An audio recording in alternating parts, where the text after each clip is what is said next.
Hello दोस्तों, welcome to my YouTube channel electronics puzzle. दोस्तों आज मैं इस वीडियो में बात करूंगा कि मॉसफेट जो है डिफरेंट रीजन में कैसे काम करता है। तो बेसिकली हमें पता है कि मॉसफेट का जो है डिफरेंट रीजन होता है। जैसे कि मैं बात करूँ ओम्बिक रीजन, जिसे लीनियर रीजन भी कहते हैं, दूसरा सैचुरेशन रीजन हो गया, कट ऑफ रीजन हो गया और ब्रेकडाउन रीजन भी होता है।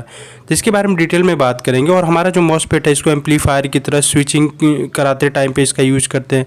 जैसे हम एसएमपीएस वगैरह डिज़ाइन कराते हैं तो फ्लाईबैक कन्वर्टर वगैरह की स्विचिंग जो है ना पावर मॉसफेट से हम कराते हैं। ठीक है, तो इस सब के बारे में हम डिटेल में बात करेंगे। तो चलिए वीडियो स्टार्ट करते हैं कि मॉसफेट हमारा कैसे ऑपरेट होता है डिफरेंट रीजन में, क्या पर्पज़ है इनको डिफरेंट रीजन में ऑपरेट करवाने का, इसके बारे में डिटेल में एनालिसिस करेंगे।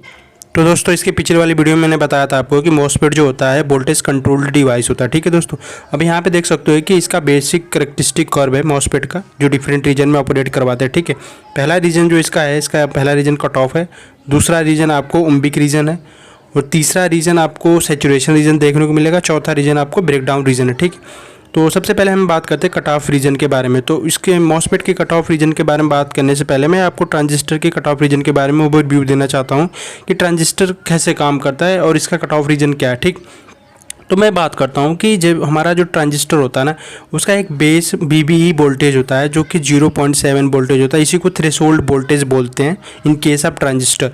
तो इससे ज़्यादा हमें वोल्टेज अप्लाई करनी पड़ती है बेस पे, ताकि हमारा जो ट्रांजिस्टर है ना वो कंडक्टिंग मोड में चला जाए और करंट जो हमारा कलेक्टर टू मीटर फ्लो करने लगे। ठीक है, यहाँ पे देख सकते हो जो मैंने बेस पे वोल्टेज अप्लाई किया 0.75 वोल्टेज, वो ग्रेटर देन है 0.6 या 0.7 वोल्टेज से। तो ठीक है, तो ये यहाँ पे मेरा ट्रांजिस्टर ऑन है और हमारा जो ट्रांजिस्टर ऑपरेट हो रहा है वो एक्टिव रीजन में। ठीक है, तो यहाँ पे क्या हो रहा है कि जो हमारा जो कलेक्टर करंट होता है वो बेस करंट पे डिपेंडेंट होता है। ठीक, अब क्या करता हूँ मैं, जो बेस वोल्टेज है ना, मैं इसको 0.7 वोल्ट से कम लेके जाता हूँ। ठीक है, मैं यहाँ पे 0.135 वोल्ट लिया हूँ, तो देख सकते हो कि मेरा ट्रांजिस्टर ऑफ हो गया। ठीक, तो वो बेसिकली 0.7 जो है ना वोल्टेज है वो थ्रेशोल्ड वोल्टेज थी। अब मैं बात करता हूँ मॉसफेट के केस में कि थ्रेशोल्ड वोल्टेज क्या होता है। ठीक है, in an channel enhancement mode type MOSFET. ठीक, जो हमारा ट्रांजिस्टर होता है ना, ये 0.7 0.6 इसकी ये एक थ्रेशोल्ड वोल्टेज है। ठीक, इससे ऊपर आप वोल्टेज जैसे अप्लाई करते हो करंट अचानक से बहुत ज़्यादा फ्लो करने लगती है। ठीक है, तो ये बेसिकली इसका थ्रेशोल्ड वोल्टेज होता है। अब मैं बात करता हूँ मॉसफेट का थ्रेशोल्ड वोल्टेज क्या होता है।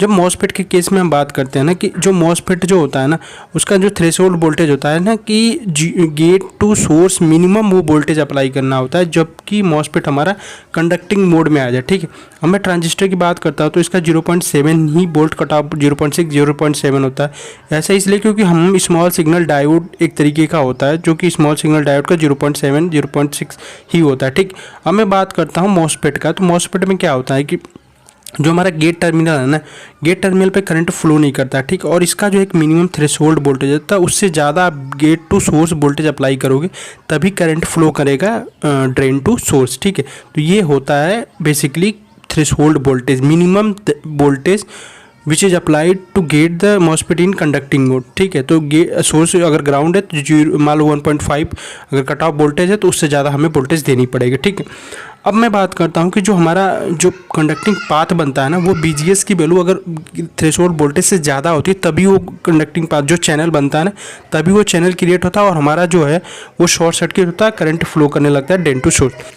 अगर मॉसफेट हमारा कट ऑफ रीजन में काम कर रहा है तो उसका मतलब ये है कि जो VGS है ना वैल्यू, जो गेट टू सोर्स वोल्टेज है ना, उसकी जो वोल्टेज की वैल्यू है ना वो कम है, मतलब जो थ्रेशोल्ड वोल्टेज है, मतलब जो गेट पे वोल्टेज अप्लाई करो वो थ्रेशोल्ड वोल्टेज से कम है। ठीक है, क्योंकि ये जो वोल्टेज है ना यही डिसाइड करती है कि हमारा जो मॉसफेट है वो किस रीजन में काम कर रहा है। ठीक है, यहाँ पे देख सकते हो प्रैक्टिकली मैं आपको दिखा रहा हूँ इस मॉसफेट का 1.5 वोल्टेज जो है ना थ्रेशोल्ड वोल्टेज है। ठीक है, अभी जो मैं 3.5 वोल्टेज अप्लाई किया हूँ तो मेरा जो मॉसफेट है ना वो कंडक्टिंग मोड में, मतलब करंट फ्लो कर रहा है ड्रेन टू सोर्स बराबर करंट फ्लो कर रहा है। ठीक है, कुछ ना कुछ रेजिस्टेंस की वैल्यू होती है जो RDS बोलते हैं, जो मॉसफेट की होती है। ठीक है, अब क्या कर रहा हूँ कि मैं यहाँ पे जो है ना वोल्टेज, जो गेट वोल्टेज मैंने अप्लाई किया 3.5, इसको 1.5 वोल्टेज से कम लेके आता हूँ। ठीक है, तब आप देखना क्या इम्पैक्ट पड़ेगा।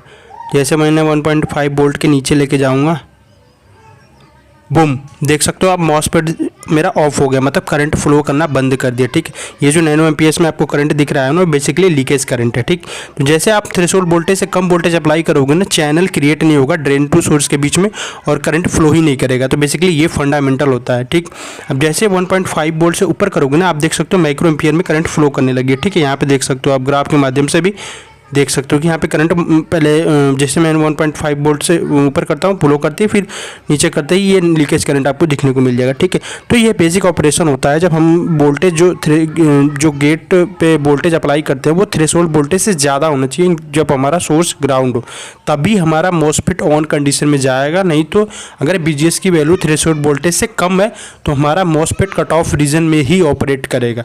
ये बेसिक फंडामेंटल होता है। ठीक है, अब आगे हम बात करते हैं ओम्बिक रीजन के बारे में, और जिसको हम लीनियर रीजन भी कहते हैं मॉसफेट का। तो चलिए ओम्बिक रीजन के बारे में बात करते हैं। So basically the ohmic region of the MOSFET is also called as linear region. Basically in this region what happens, the drain current is linearly responds to the change in the drain source voltage VDS.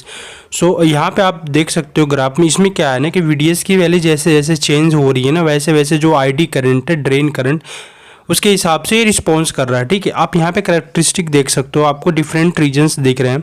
जो हमारा 5 voltage से पहले वाला reason है ना, वो ओम्बिक reason, जैसे आप देख सकते हो यहाँ पे करंट क्या है, लीनियरली इंक्रीज कर रहा है जैसे जैसे हमारा वोल्टेज चेंज हो रहा है। तो बेसिकली क्या होता है ओम्बिक रीजन में, यही होता है कि जो हमारा करंट है ना वो एक्चुअली लीनियरली रिस्पॉन्स करता है। यहाँ पे देख सकते हो VGS की value 2 volt, 3 volt, 4 volt, 5 volt है ना। तो ये बेसिकली क्या करता है, जो हमारा गेट वोल्टेज है ना वो डिसाइड करता है कि हमारा जो मॉसफेट है वो कौन से रीजन में ऑपरेट करेगा। ठीक है, अब क्या होता है कि जो हमारा मॉसफेट होता है ना वो लीनियर रीजन में एक रेजिस्टेंस की तरह बिहेव करता है, एक वेरिएबल रेजिस्टेंस की तरह बिहेव करता है। जैसे जैसे आप VDS की वैल्यू इंक्रीज करते हैं वैसे वैसे करंट की वैल्यू जो है इंक्रीज होती है, लीनियरली इंक्रीज होती है। ठीक है, तो लीनियरली इंक्रीज मतलब ऑब्वियस सी बात है, कुछ ओम्बिक रीजन इसलिए कहा जाता है, कुछ की RDS वैल्यू होती है जिसे हम ऑन रेजिस्टेंस बोलते हैं मॉसफेट का, जिसको RDS ऑन के नाम से जानते हैं। डेटा शीट में हमेशा मैं ये मेंशन किया जाता है 50 मिली ओम से 60 मिली ओम, ऐसे वैल्यूज़ की मेंशन की रहती है डेटा शीट में। अब होता क्या है कि जो हमारा कर्व होता है ना, जो मतलब ये जो वोल्टेज और करंट का जो कर्व आपको दिखता है ना वो लीनियर रिस्पांस दिखता है। जैसे आप रजिस्टर के थ्रू वोल्टेज इंक्रीज करते हो तो करंट लीनियरली इंक्रीज होता है ना, सेम पैटर्न में आपको यहाँ पे मॉसफेट में देखने को मिलेगी, जिसे ओम्स लॉ कहते हैं। ठीक है, यहाँ पे आप देख सकते हो, यहाँ पे जैसे कम वैल्यू होती है VDS की, नहीं यहाँ पे करंट जो है ना वो लीनियरली वेरी कर रहा है। ठीक है, तो अब हम बात करते हैं कि जो हमारा ये ओम्बिक रीजन होता है ना, इसको हम सिमुलेट करके देखते हैं। और यह कंडीशन क्या होती है कि वो कंडीशन क्या होती है जब हमारा मॉसफेट जो है ना वो लीनियर रीजन में काम करता है। ठीक है, तो ये 2 कंडीशन सेटिस्फाई होना चाहिए तभी हमारा मॉसफेट जो है लीनियर रीजन में काम करेगा। पहला कंडीशन ये है कि जो VGS की वैल्यू है ना वो गेट थ्रेशोल्ड वोल्टेज से ज़्यादा होना चाहिए। ठीक है, और दूसरी कंडीशन ये है कि जो VDS की वैल्यू है ना वो लेस देन होना चाहिए VGS माइनस VTH का, तभी हमारा मॉसफेट जो है लीनियर और ओम्बिक रीजन में ऑपरेट करेगा। ठीक है, अब इसको हम प्रैक्टिकली ऑपरेट करके देख लेते हैं, प्रैक्टिकली सिमुलेट करके देख लेते हैं कि कैसे ये ओम्बिक या लीनियर रीजन में काम करता है। ठीक है, तो अभी क्या है कि मैं ना यहाँ पे देख सकते हो, मैं यहाँ पे ड्रेन का जो वोल्टेज है 0 वोल्ट रख दिया, और यहाँ पे मेरा जो गेट वोल्टेज है 3.5 वोल्ट है। ठीक, और यहाँ पे सोर्स को मैंने ग्राउंड कर दिया। ठीक है, यहाँ पे आप देख सकते हो अभी जो मेरा मॉसफेट है वो लीनियर रीजन में ऑपरेट हो रहा है। ठीक, अब मैं इसको दिखाता हूँ फार्मूला जो मैंने आपको 2 कंडीशन वैलिडेट करने के लिए बताया था वो दिखाता हूँ। इसका जो मॉसफेट का जो आपको VTH दिखेगा 1.5 वोल्ट इसका VTH है। ठीक है, जब इस फार्मूला में वैल्यू आप पुट करोगे तो VGS की वैल्यू जो है ना VTH से ज़्यादा, मतलब 3.5 वोल्टेज 1.5 वोल्ट से ज़्यादा है। ठीक है, जब VDS की वैल्यू कैलकुलेट करोगे तो वो 0 आएगा, और VGS की वैल्यू जो है 3.5 माइनस 1.5 2 वोल्ट देखने को मिलेगी। ठीक है, तो क्या हो रहा है कि ये जो है बेसिकली फार्मूला भी वैलिडेट कर दिया कि ये एक्टिव रीजन में काम कर रहा है, यानी लीनियर रीजन और ओम्बिक रीजन में काम कर रहा है। ठीक है, ये रहा बेसिक सा फंडा। ठीक, अब यहाँ पे जो करंट देख सकते हो ना, अब जैसे मैंने 0 वोल्ट रखा है तो ये 0 एम्पियर करंट फ्लो कर रही है। ठीक है, अब मैं क्या करूँगा, जैसे जैसे VDS की वैल्यू इंक्रीज़ करूँगा ना, जैसे देखो 0 वोल्ट से मैं वैल्यू इंक्रीज़ कर रहा हूँ तो ये करंट की वैल्यू इंक्रीज़ होते जा रही है। ठीक है, आप देख सकते हो यहाँ पे करंट की वैल्यू इंक्रीज़ हो गई 25 मिली एम्पियर, 26 मिली एम्पियर, ये करंट की वैल्यू इंक्रीज़ हो रही है। ठीक, 1 वोल्ट तक ये देख रहे हो आप, ग्राफ देख रहे हो, लीनियरली स्टार्टिंग में लीनियरली फ्लो कर रहा है करंट। ठीक है, लीनियरली करंट फ्लो कर रहा है, उसके बाद ये करंट जो है ना सैचुरेट होने लगेगा। ठीक है, सैचुरेट इसलिए होने लगेगा, जैसे देखो मैंने 1.5 1.8 to 1.9 2 वोल्ट पे ये देख रहे हो मेरा जो करंट है ना वो सैचुरेट हो गया, मतलब करंट अब ये इंक्रीज़ नहीं कर रहा है, सैचुरेशन रीजन में पहुंच गया। तो हम बात करने वाले हैं basically saturation region of MOSFET. So in what happen in saturation region the drain current which is flowing through the MOSFET is the maximum current when we applied gate to source voltage to the MOSFET. अब यहाँ पे क्या होता है कि gate to source जो भी voltage आप अप्लाई करते हो सैचुरेशन रीजन में क्या होता है कि ड्रेन करंट मैक्सिमम होता है एट सम VDS वैल्यू.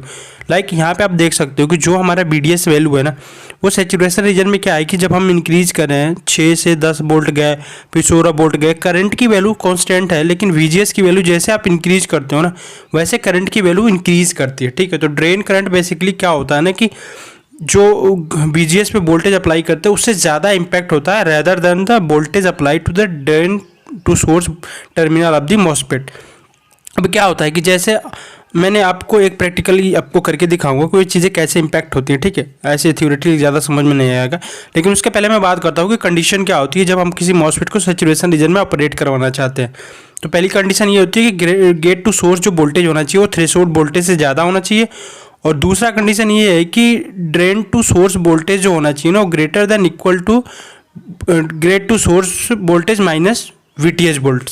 ठीक है, ये कंडीशन सेटिस्फाई होना चाहिए तभी हमारा जो MOSFET है वो सैचुरेशन रीजन में काम करेगा. ठीक है, अब जो हमारा सैचुरेशन रीजन में हमारा MOSFET जो ऑपरेट होता है वो स्ट्रांगली इन्फ्लुएंस होता है gate to source voltage rather than the voltage applied to the drain terminal of the MOSFET.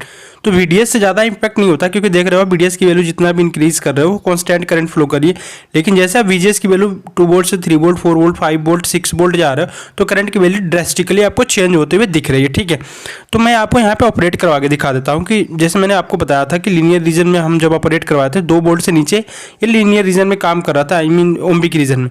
अब क्या होता है कि जैसे आप इसको इंक्रीज करते हो 2 वोल्ट से ऊपर, ठीक है, जैसे 2 वोल्ट से ऊपर आप जाओगे उसके पहले तो ये लीनियर रीजन में काम करो, उसके ऊपर देख रहे हो जैसे यहाँ पे आपने 2 वोल्ट से ऊपर अप्लाई किया, यहाँ पे जो हमारा MOSFET है वो सैचुरेशन रीजन में काम कर रहा है, मतलब करंट की वैल्यू जो है कांस्टेंट हो रही है. ठीक है, अब मेरा इस टाइम पे gate to source voltage 3.5 volt है, 40 milliampere constant current flow करेगी. अब 2 से ऊपर चाहे जितना इंक्रीज करा लो. अब क्या होगा जैसे मैं get to source voltage increase कराऊँ 3.94 वोल्ट, यहाँ पे देख सकते हो आपकी करंट की वैल्यू जो है ना वो इंक्रीज होते जा रही है, इंक्रीज हो रही है. राइट, तो ये बेसिकली क्या होता है ना कि गेट टू सोर्स वोल्टेज ज़्यादा इंपैक्ट करता है rather than the VDS value.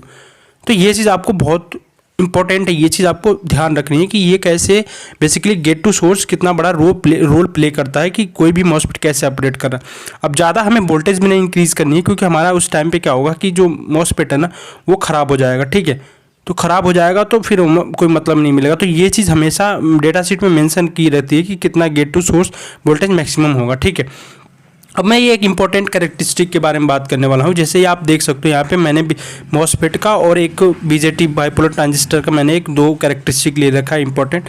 तो इसमें क्या होता है बेसिकली जो एक्टिव रीजन होता है ना बाइपोलर ट्रांजिस्टर को वो करस्पॉन्ड करता है saturation region of MOSFET. Right, तो हम अगर ट्रांजिस्टर की बात करें तो ट्रांजिस्टर एक्टिव रीजन में कैसे काम करता है, एक एम्पलीफायर की तरह काम करता है. राइट, एक एम्पलीफायर की तरह काम करता है, लेकिन in case of saturation region the same thing is happen. In case of saturation region जो BJT होता है ना MOSFET वो स्विच की तरह हम ऑपरेट करवाते हैं. राइट, जबको आपको पता है कि जो भी हमारा मैंने वीडियोज़ में लिंक डाल दूंगा ट्रांजिस्टर का सैचुरेशन रीजन में कैसे काम करता है, एक्टिव रीजन में कैसे काम करता है.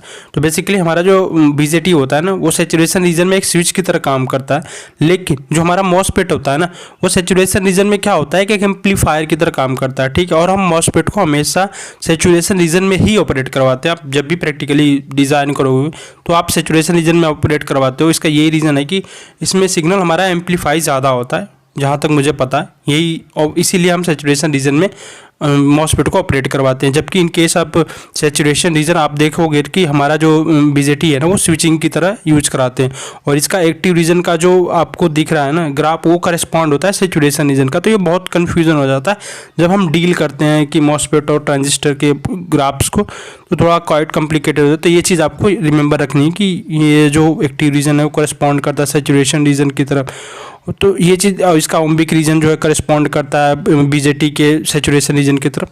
तो ये चीज़ आपको बेसिकली ध्यान रखना. ठीक, ये माइनर से डिफरेंस होता है ताकि मैं आपको समझ में आ जाए, क्योंकि बहुत बार हम जब डिजाइनिंग करते हैं तो हमें कन्फ्यूजन सा हो जाता है कौन सा ग्राफ क्या इंडिकेट कर रहा है. तो ये चीज़ आपको ध्यान रखनी. ठीक, अब क्या होता है कि जब हम ड्रेन टू सोर्स वोल्टेज ज़्यादा अप्लाई कर देते हैं तो हमारा MOSFET क्या होता है ना कि ब्रेक डाउन हो जाता है. ब्रेक डाउन मतलब करंट अचानक से फ्लो करता है और हमारा जो एफईटी रेजिस्टिव चैनल है ना वो पूरी तरह से ब्रेक हो जाता है। ठीक है, इस केस में हमारा मॉसफेट का ख़राब होने का चांसेस बहुत ज़्यादा होता है। ठीक है, तो बेसिकली क्या होता है कि जब भी हम ड्रेन पे वोल्टेज इंक्रीज़ करते जाते हैं और मेंशन ब्रेकडाउन वोल्टेज अगर आप ज़्यादा इंक्रीज़ कर देते हो तो हमारा जो मॉसफेट है ना वो ब्रेक हो जाता है। देख सकते हो यहाँ पे मैं जैसे जैसे ड्रेन पे वोल्टेज बढ़ाते जा रहा हूँ, ये एक रीजन आएगा जिसे हम ब्रेकडाउन रीजन कहते हैं। उस रीजन में क्या है कि मेरा मॉसफेट ब्रेकडाउन हो जाएगा, वहाँ से करंट अचानक से बहुत ज़्यादा फ्लो करेगी। ठीक है, तो बेसिकली फंडा यही होता है कि ब्रेकडाउन रीजन में हम अपने मॉसफेट को ऑपरेट नहीं करवाते, उससे कम वोल्टेज रखते हैं ड्रेन वोल्टेज, ताकि हमारा मॉसफेट जो है अच्छे से ऑपरेट करे। ठीक है, अब जो होता है ना कि जैसे आप वोल्टेज ज़्यादा अप्लाई करते हो ना, मॉसफेट के केस में का जो रजिस्टिव चैनल बनता है ड्रेन टू सोर्स में ना, उसमें क्या होता है ना कि वो जो रजिस्टिव चैनल है वो ब्रेक हो जाता है और अनकंट्रोल्ड मैक्सिमम करंट फ्लो करता है, जिसकी वजह से हमारा मॉसफेट ख़राब हो जाता है, या फिर कोई इलेक्ट्रॉनिक कंपोनेंट वगैरह यूज हुआ तो उसके भी ख़राब होने के चांसेस बहुत ज़्यादा होते हैं। ठीक है, अब इसको आपको अगर टेस्ट करना है कि हम ये ब्रेकडाउन वोल्टेज कैसे टेस्ट कर सकते हैं, तो उसमें क्या करना है, जो आपका गेट होता है और आपका सोर्स होता है ना, उसको हम शॉर्ट कर देते हैं। ठीक है, और ड्रेन पे वोल्टेज हम इंक्रीज़ करते हैं। जैसे जैसे वोल्टेज आप ब्रेकडाउन वोल्टेज से ज़्यादा ले जाओगे, अपना मॉसफेट जो है ना अचानक से करंट ज़्यादा फ्लो करेगी। उस केस में आप टेस्ट कर लोगे कि हाँ आपका ब्रेकडाउन वोल्टेज इतना है और इतने वोल्टेज बाद आपका मॉसफेट ब्रेकडाउन हो जा रहा है। ठीक है, तो ये रहा बेसिक सी सर्किट। तो दोस्तों ये सारी चीज़ें डेटा शीट में मेंशन की रहती है। तो अगले वीडियो में मैं electrical parameters, breakdown voltage, continuous current सबके बारे में हम डिटेल में बात करूंगा। तो अभी इतना ही रहने देते हैं इस वीडियो में। अगर वीडियो आपको अच्छी लगी तो please like, share and subscribe my YouTube channel electronics puzzle. Thank you so much for watching this video. और बेल आइकन को जरूर से हिट करना ताकि मैं कोई भी वीडियो अपलोड करूँ तो आपके पास तुरंत वो वीडियो को नोटिफिकेशन चला जाए और आप टेक्निकली बहुत ही स्ट्रॉन्ग हो। Thank you.